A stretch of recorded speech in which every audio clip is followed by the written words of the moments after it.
ఆయుష్తో ఆరోగ్యం కార్యక్రమానికి స్వాగతం సుస్వాగతం. ప్రముఖ హోమియో వైద్యులు ప్రొఫెసర్ డాక్టర్ ఏ రాజేందర్ రెడ్డి గారు ఆయుష్ రిటైర్డ్ డైరెక్టర్ అయినటువంటి వారు మనతో ఉన్నారు. ఈరోజు డయాబెటిక్తో వచ్చేటువంటి సమస్యలు ఏంటి, వాటిని ఏ విధంగా పరిష్కరించుకోవాలనే విషయం గురించి చర్చించుకుందాం. నమస్కారం సార్. నమస్తే. అంటే డయాబెటిక్ అనేది చిన్నల నుండి పెద్దల వరకు వేధిస్తున్నటువంటి సమస్య. అసలు ఈ సమస్య ఎందుకు వస్తుంది, దీనివల్ల ఎలాంటి పరిష్కారాలు ఉన్నాయో తెలియజేయండి సార్. నేను చదువుకునే రోజుల్లో అంటే దాదాపు ఒక 30-40 ఏళ్ళ క్రితం డయాబెటీస్ బాధతో బాధపడుతున్న వారి సంఖ్య చాలా తక్కువ. ఇప్పుడు మనం చూసుకున్నట్టయితే 25 ఏళ్ళ నుంచి 40-50 ఏళ్ళ మధ్య వయస్కులు దాదాపు 70% డయాబెటిక్స్గా మనం చూస్తున్నాం. స్పెషల్గా హైదరాబాద్లో, మన తెలంగాణ, ఆంధ్ర రాష్ట్రాల్లో ఈ జబ్బును ఎక్కువగా చూస్తున్నాం కంపేర్ టు అదర్. దీనికి ఒక ముఖ్య కారణం, ఇట్లా డయాబెటీస్ అధికంగా ఉండడానికి కారణం, ఇది లైఫ్ స్టైల్ డిసీజ్. అంటే మన డిసీజు రావడానికి మన జీవన విధానం మార్పే ఒక పెద్ద కారణంగా చెప్పుకోవచ్చు. ఈ జీవన విధానంలో మార్పు ఏం జరిగిందంటే శారీరక శ్రమ చాలా తగ్గింది. ఫుడ్ అబెండెంట్గా అయింది. రకరకాల ఫుడ్స్ మార్కెట్లోకి వచ్చినాయి. వాటి ద్వారా తినడం కూడా ఎక్కువైంది. ముఖ్యంగా ఈ 2 కారణాలను మనం దృష్టిలో పెట్టుకోవచ్చు. ఎక్సర్సైజ్ ఆర్ శరీర వ్యాయామం తగ్గడం, ఓవర్ ఈటింగ్, ఈ 2 మన లైఫ్లో చేంజెస్ వచ్చినాయి కాబట్టి ఈ వ్యాధి ఎక్కువగా కనిపిస్తుందని నేను భావిస్తున్నా. ఈ డయాబెటీస్లో మనం చూస్తున్నది ఎక్కువ వరకు type 2 diabetes. Type 1 diabetes and type 2 డయాబెటీస్లో టైప్ 2 డయాబెటీసే మనం ఎక్కువగా చూస్తున్నాం. టైప్ 1 డయాబెటీస్ అంటే చాలా చిన్న వయసులో, పిన్న వయసులో వచ్చే జబ్బు ఇది. ఇక్కడ ఇన్సులిన్ పూర్తిగా ఉండదు, శరీరంలో ఉత్పత్తి కాదు. కానీ టైప్ 2 డయాబెటీస్లో శరీరంలో ఇన్సులిన్ కొంచెం తక్కువగా ఉంటుంది, అవసరం కన్నా తక్కువగా సెక్రెట్ కావడం కానీ, లేదంటే ఈ సెక్రెట్ అయిన ఇన్సులిన్ పూర్తి స్థాయిలో పనిచేయకపోవడం కానీ జరుగుతుంది. ఈ 2 కారణాల వల్ల ఈ టైప్ 2 డయాబెటీస్లో మనం బ్లడ్లో షుగర్ ఎక్కువ చూస్తుంటాం. డయాబెటీస్ అంటే ఏంటంటే మధుమేహం అని మనం తెలుగులో చెప్పుకుంటాం, తీపి జబ్బు. ఇది మన శరీరంలో షుగర్ పర్సెంటేజ్ ఉంటుంది. ఫాస్టింగ్, మన స్టమక్ ఎంటీగా ఉన్నప్పుడు 80-120 ఆర్ 80-100, కొందరు చెప్పేది ఏంటంటే 80-120 వరకు చక్కెర శాతం ఉండొచ్చు. ఇది అప్పుడు మనం డయాబెటీస్ కింద కాదు. అలాగే తిన్న తర్వాత 120-160 వరకు ఇది నార్మల్గా దీన్ని మన శరీరంలో ఉంటుంది. దీన్ని ఎక్కువగా ఉన్నప్పుడు, ఈ శాతం కన్నా ఎక్కువగా ఉన్నప్పుడు మనం దాన్ని చక్కెర వ్యాధి కింద, ఆ డయాబెటీస్, మధుమేహం, ఇట్లా డిఫరెంట్ నేమ్స్తో పిలుస్తుంటాం. శరీరంలో మన రక్తంలో షుగర్ పర్సెంటేజ్ ఎక్కువగా ఉండదానికన్నా ఎక్కువగా ఉన్నప్పుడు దాన్ని మనం డయాబెటీస్ అంటాం.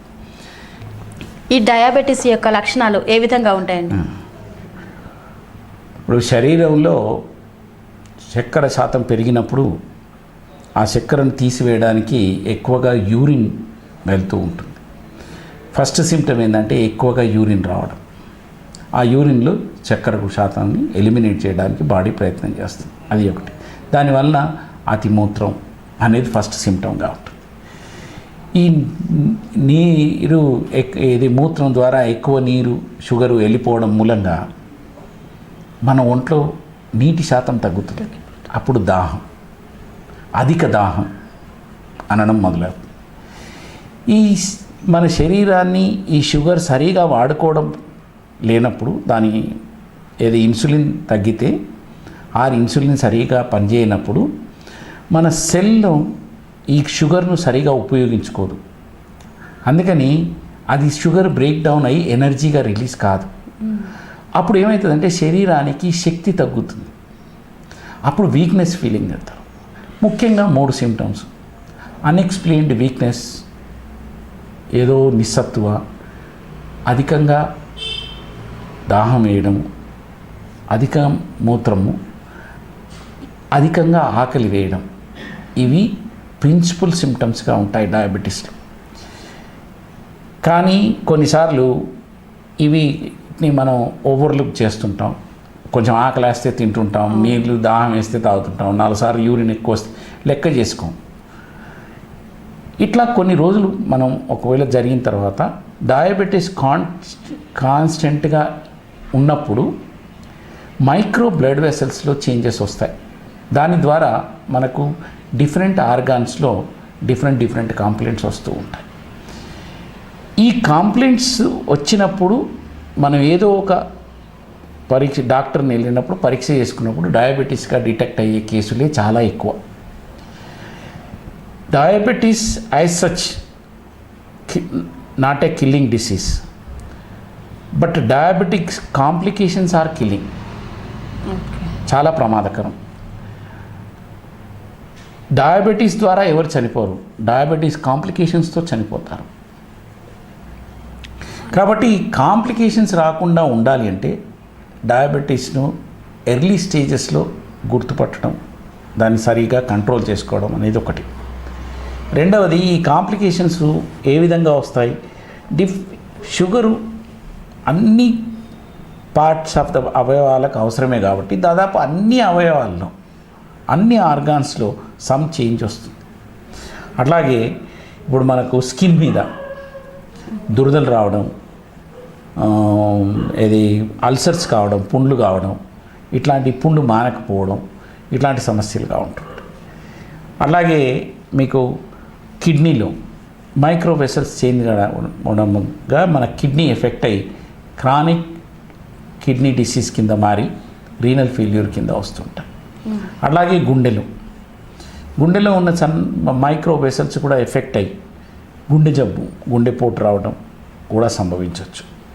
తర్వాత ఈ మైక్రో వెసల్స్ చేంజెస్ వలన హైపర్ టెన్షన్ కూడా మనకు కాంప్లికేషన్స్గా వస్తూ ఉంటుంది. అంటే డయాబెటీస్ ప్రతి అవయవం పైన దాని ఇంపాక్ట్ ఉంటుంది. కాబట్టి ఇది చాలా మనం నెగ్లెక్ట్ చేయకూడదు, చాలా జాగ్రత్తగా ఉండాలి. నేను చెప్పేది, ఒక పేషెంట్ నా దగ్గరకు వచ్చినప్పుడు ఒక పెద్ద మనిషి, అయ్యో మీకు డయాబెటీస్ వచ్చిందా అని ఆ పేషెంట్తో మనం అన్నప్పుడు ఆయన ఏమన్నారంటే, ఇన్ని రోజులు డిసార్గనైజ్డ్గా ఉంది నా లైఫ్, ఇప్పుడు నాకు కాషన్, నేను డయాబెటిక్గా డిటెక్ట్ అయ్యాను కాబట్టి ఇప్పటి నుంచి ఆర్గనైజ్డ్గా ఉండాలి, so that I can live long అని చెప్పాడు. అంటే మనం ఆర్గనైజ్డ్, ఇప్పుడు ఇది లైఫ్ స్టైల్ డిసీజ్, మన లైఫ్ స్టైల్ సరిగా లేకపోవడం మూలంగా ఈ జబ్బు వచ్చింది. కనీసం మన లైఫ్ స్టైల్ను మనం చక్కదిద్దుకోవడం మూలంగా ఈ వ్యాధిని కొంతవరకు మనం కంట్రోల్ చేయడం. చక్కెర వ్యాధి వచ్చిన వాళ్ళకు డిసిప్లిన్ చాలా అవసరం. రెగ్యులర్గా ఎక్సర్సైజ్ చేయడము, డైట్ పట్ల అవగాహన కలిగి ప్రాపర్ డైట్ తీసుకోవడం అనేది చాలా ముఖ్యం. అట్లా చేయని పరిస్థితుల్లో డయాబెటీస్ అన్కంట్రోల్గా ఉండి ప్రతి అవయవం కూడా దెబ్బతిని డిఫరెంట్ కాంప్లికేషన్స్తో వచ్చి బాధలు, సఫరింగ్ పేషెంట్కి ఎక్కువ అయ్యే అవకాశం ఉంటుంది. కాబట్టి మనం డయాబెటీస్ వచ్చినప్పుడు డైట్ కంట్రోలు, ఎక్సర్సైజు, మన లైఫ్ స్టైల్ను ఆర్గనైజ్డ్గా లైఫ్ స్టైల్ ఉంచుకోవడం అనేది చాలా ముఖ్యం. ఒక పద్ధతి ప్రకారంగా జీవిస్తే ఎక్కువ కాలం జీవించవచ్చు, తక్కువ బాధలతో జీవించవచ్చు. ఇది మనం ముఖ్యంగా గుర్తుపెట్టుకోవాల్సిన విషయం. ఒకవేళ అట్లా కాని పరిస్థితుల్లో ప్రతి అవయవం దెబ్బతిని డిఫరెంట్ కాంప్లికేషన్స్ లైక్ కాళ్ళల్లో ఒక అల్సర్ రావడము, లేదా గ్యాంగ్రీన్ లాంటివి రావడము, కాళ్ళు చేతులు తీసేయాల్సిన అవసరాలు ఏర్పడము, ఈ గుండెపోటు, kidney failure, cerebrovascular attacks, paralysis లాంటివి రావడము, డయాబెటీస్ మన హైపర్ టెన్షన్ రావడము ఇట్లాంటి అన్ని కాంప్లికేషన్స్ వస్తూ ఉంటాయి. దాంతోపాటు న్యూరోపతి, పెరిఫెరల్, అరికాళ్ళ అరిచేతులు మంటలు, ఇవన్నీ ఒక సమస్యలుగా మనకు మారుతూ ఉంటాయి. కాబట్టి ఈ సమస్యల నుంచి మనం కాపాడుకోవాలంటే ఈ లైఫ్ స్టైల్ మీద మనం కాన్సన్ట్రేట్ చేయడం చాలా అవసరం. ఈ డయాబెటీస్ అనేది వంశపారంపర్యంగా వస్తుందని ఒక అపోహ ఉంది, అది ఎంతవరకు కరెక్ట్? కొంత ఉందండి. ఇంతకుముందు చెప్పేవాళ్ళు ఎట్లా అంటే పేరెంట్స్ ఇద్దరిట్లో ఒకరికి డయాబెటీస్ ఉంటే 25% చైల్డ్కి వచ్చే ఛాన్స్ ఉందని, అట్లాగే ఇద్దరు పేరెంట్స్ డయాబెటిక్ అయితే 50% చైల్డ్కి వచ్చే అవకాశం ఉంటుంది అని చెప్పేవాళ్ళు. ఎగ్జాక్ట్గా జెనెటిక్ ప్రీడిస్పోజిషన్ ఉందో లేదో తెలియదు, కానీ ఇది ముఖ్యంగా లైఫ్ స్టైల్ డిసీజ్ మగానే ఎక్కువ మనం అయితే డయాబెటీస్ టైప్ 1 మనకు జెనెటిక్గా మనం చూస్తూ ఉంటాం కొన్నిసార్లు. సో దానికి ముఖ్యం. అయితే ఇంకొకటి పిల్లలకు వాళ్ళు ఫ్యూచర్లో డయాబెటిక్స్గా మారే అవకాశం ఉంది అనేది మనకు తెలిసిన. ఈ డయాబెటీస్కి హోమియోపతిలో ఎలాంటి వైద్యం ఉంది? హోమియోపతిలో ఫస్ట్ నేను చెప్పింది మీకు ఇంతకు ముందు కూడా చెప్పాను, లైఫ్ స్టైల్ అనేది చాలా ఇంపార్టెంట్. లైఫ్ స్టైల్తో పాటు హోమియోపతిలో మంచి మందులు ఉన్నాయి. వాటి ద్వారా టైప్ 2 డయాబెటీస్ని మాత్రమే మనం కంట్రోల్ చేయగలుగుతాం, లేదా వచ్చిన కాంప్లికేషన్స్ను నివారించడం కానీ, లేదా కాంప్లికేషన్స్తో వచ్చే బాధలను తగ్గించడం కానీ, ఉపశమనం కానీ హోమియోపతి ద్వారా ఇవ్వచ్చు. కానీ టైప్ 1 డయాబెటీస్కు హోమియోపతిలో మందు లేదండి. లేదు. ఏ సిస్టంలో అయినా దానికి ఇవ్వాల్సింది ఓన్లీ ఇన్సులిన్. టైప్ 1 డయాబెటీస్కు, టైప్ 1 డయాబెటీస్ అంటే ఏంటంటే వాళ్ళ శరీరంలో ఇన్సులినే ఉత్పత్తి కాదు, ఆ ఇన్సులిన్ ఉత్పత్తి చేసే కణాలే వాళ్ళకు ఉండవు. కాబట్టి దాన్ని మనం ట్రీట్ చేయడం అనేది జరగాల్సిందే. కాకపోతే ఆ ఇన్సులిన్ వేసుకుంటున్నప్పుడు ఇన్సులిన్ ద్వారా కొన్ని కాంప్లికేషన్స్ వస్తూ ఉంటాయి, వాటిని కొంతవరకు మన మందుల ద్వారా నివారించవచ్చు. ఇది ఒకటి. అయితే మీకు హోమియోపతి గురించి చెప్తున్నప్పుడు ఇది డిసీజ్ ఓరియంటెడ్ కాదు, ఇండివిజువల్ వ్యక్తి ఆధారంగా మనం మందులు ఇస్తామన్నాం. డయాబెటీస్ పేషెంట్ యొక్క లక్షణాలు, ఆయన యొక్క ఆ వ్యాధితో ఆయన పడుతున్న బాధలు ఏంటివి, వాటిలో ప్రత్యేకతలు ఏంటి అనేది ఒకటి దృష్టిలో పెట్టుకొని, రెండవది ఆ వ్యక్తి యొక్క కాన్స్టిట్యూషన్ అంటే శరీర ఆకృతి, ఆయన ఆలోచన విధానం, ఆయన మెంటాలిటీ, తర్వాత ఆయనలో ఉన్న ప్రత్యేకతలు, డిజైర్స్, అవర్షన్స్, అవన్నీ కూడా మనం పరిగణలోకి తీసుకొని మందు ఇచ్చినప్పుడు ఈ టైప్ 2 డయాబెటీస్ చాలా కేసుల్లో ఇది షుగర్ లెవెల్స్ తగ్గడము, పూర్తిగా మనం వాళ్ళను స్వస్థతలుగా చేయడం జరిగిందండి. ఈ డయాబెటీస్పై మీ యొక్క అనుభవాన్ని గురించి తెలియజేయండి సార్. హోమియోపతి వైద్యులలో ఈ డయాబెటీస్ మీద నాకు కొంచెం అనుభవం ఎక్కువే ఉంది అని అనుకుంటున్నాను. ఎందుకంటే నేను డయాబెటీస్ మీద ఒక ప్రాజెక్ట్ చేశాను, సెంట్రల్ గవర్నమెంట్ ప్రాజెక్ట్. గ్రామీణ ప్రాంతంలో మధుమేహం, హోమియో వైద్యం అనే దాని మీద ఒక ఏడాది పాటు వర్గల్ మండల్లో నేను స్క్రీనింగు, ట్రీట్మెంటు చేశాం. దాంట్లో కొంచెం మంచి అనుభవం వచ్చింది.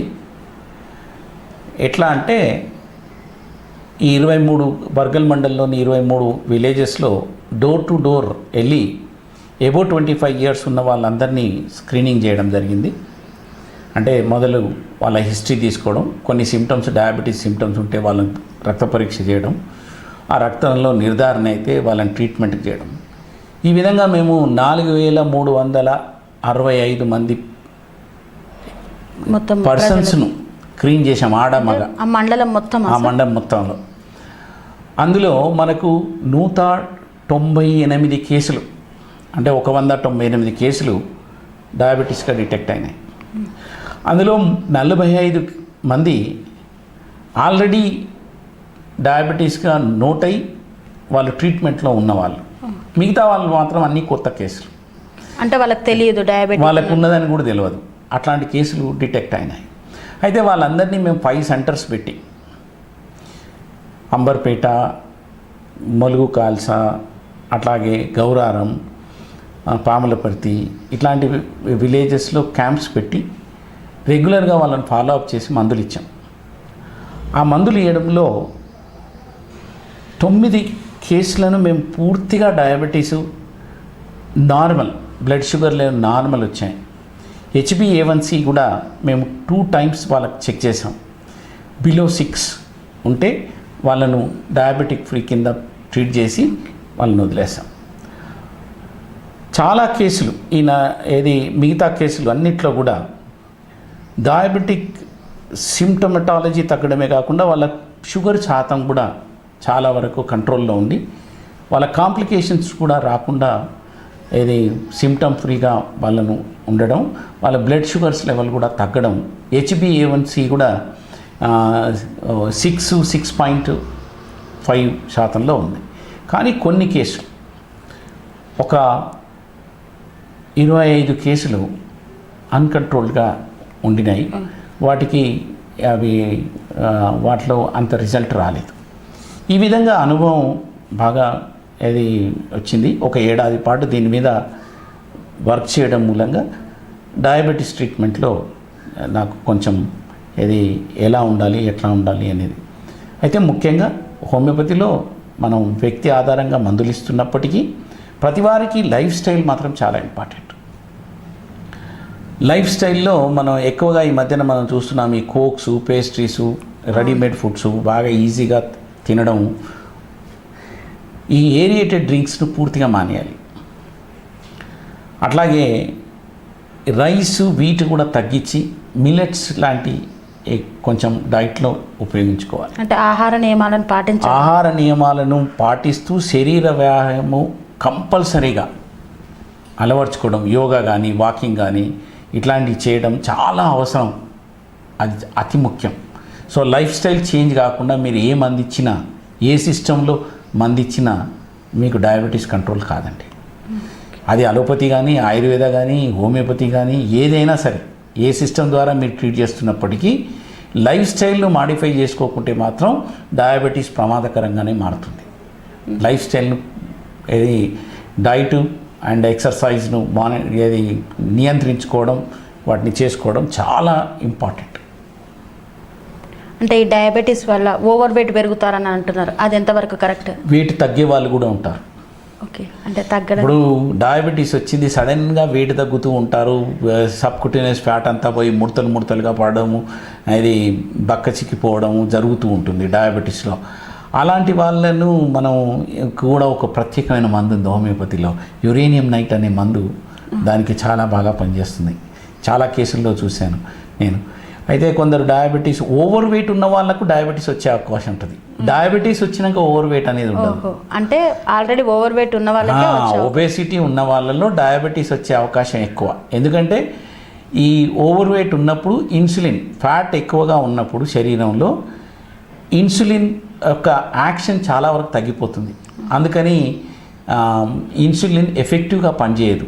దానివల్ల డయాబెటీస్ వచ్చే అవకాశం ఉంటుంది. డయాబెటీస్ వల్ల వచ్చే సమస్యలను, వాటికి తీసుకోవాల్సిన జాగ్రత్తలను గురించి ఇప్పుడు తెలుసుకుందాం. మరి ఒక ఎపిసోడ్లో ఇంకొక సమస్యతో మళ్ళీ కలుసుకుందాం. ఆక్స్ఫోర్డ్ గ్రామర్ స్కూల్ విద్యార్థులకు అమ్మ ఒడి, సామాన్యులకు అందుబాటులో ఉన్న బడి ఆక్స్ఫోర్డ్.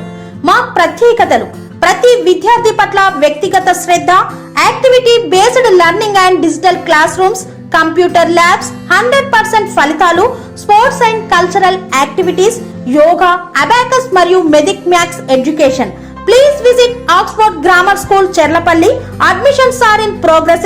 Contact number 9390979766, 9392979766.